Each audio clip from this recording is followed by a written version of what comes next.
নাযালনা আলাইকাল কিতাবা তিবয়ানাল লিকুল্লি শাই ওয়া হুদাও ওয়া বুশরা লিল মুসলিমিন।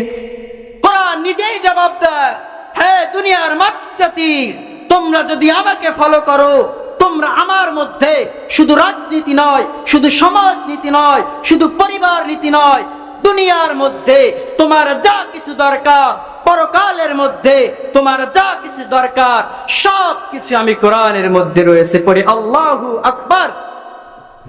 কোরআনের মধ্যে কি আছে? দুনিয়াতে আমাদের যা দরকার সব আছে, পরকালে আমাদের যা দরকার সব আছে না নাই? কিন্তু আজকে আমরা যদি বাহ্যিক ভাবে লক্ষ্য করি, তাহলে আমরা স্পষ্ট দেখতে পাই এই বর্তমান যুগে এসেও একদল কুলাঙ্গার রয়েছে যারা আল্লাহ তাআলার এই নাজিলকৃত কোরআনের বিরুদ্ধে কথা বলে, আছে না নাই? আবার একদল নতুন রূপে ধারণ করেছে যারা নবীকে নিয়ে কটূক্তি করে, আছে না নাই? আল্লাহকে নিয়ে কটূক্তি করে, উলামায়ে কেরামকে জঙ্গি সাব্যস্ত করে, ঠিক নেই? এর স্পষ্ট বাণী হলো, যেই সমস্ত মানব জাতি, যেই সমস্ত নাস্তিক কুলাঙ্গার গুলো মুহাম্মাদুর রাসূলুল্লাহ সাল্লাল্লাহু আলাইহি ওয়াসাল্লামকে নিয়ে কটূক্তি করবে, মুসলমানের এই চেতনা নিয়ে থাকতে হবে।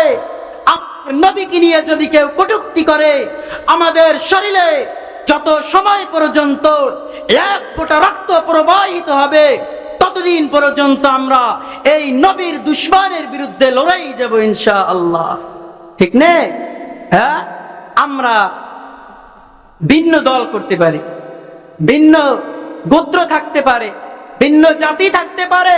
আপনি আওয়ামী লীগ করেন, কোনো সমস্যা নাই। আপনি বিএনপি করেন, কোনো সমস্যা নাই। আপনি জাতীয় পার্টি করেন, কোনো সমস্যা নাই। আপনি জামাত ইসলামী করেন, কোনো সমস্যা নাই। আপনি হেফাজত করেন, সমস্যা নাই। আপনি খেলাফত করেন, সমস্যা নাই। আপনি জামিয়াত করেন, সমস্যা নাই। আপনি চরমনাই করেন, সমস্যা নাই। তবে প্রত্যেকটা মুসলমানের এই নিয়ত থাকতে হবে, আমাদের রাজনৈতিক দল, আমাদের গোত্র, আমাদের বংশ ভিন্ন থাকতে পারে, তবে আমাদের কলিজার টুকরা বিশ্ব নবীকে নিয়ে যদি কেউ কখনো কটূক্তি করে, তখন আমরা দল মত দেখব না, এই নবীর দুশমনের বিরুদ্ধে আমরা লড়াই করেই যাব ইনশাআল্লাহ।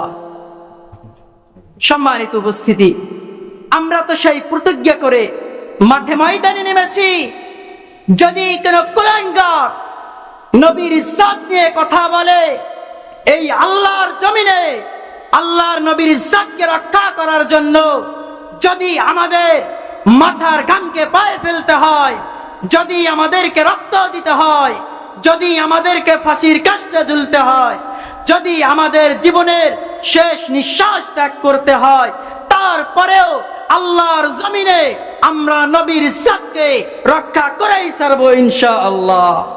সম্মানিত উপস্থিতি, এজন্য আমাদের সজাগ থাকতে হবে।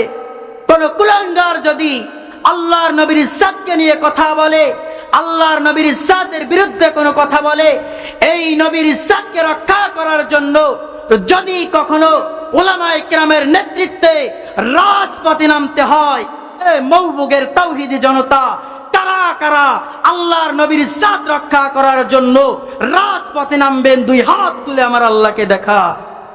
লিল্লাহে তাকবীর, লিল্লাহে তাকবীর, হাত নামান। সম্মানিত উপস্থিতি, আমাদের চেতনাই তো মুহাম্মদ সাল্লাল্লাহু আলাইহি ওয়াসাল্লাম। হ্যাঁ, এই মুহাম্মদ সাল্লাল্লাহু আলাইহি ওয়াসাল্লামের সুপারিশ ছাড়া কিয়ামতের মাঠে এক পা সামনে দেওয়ার সুযোগ থাকবে না, কোনো সুযোগ নেই।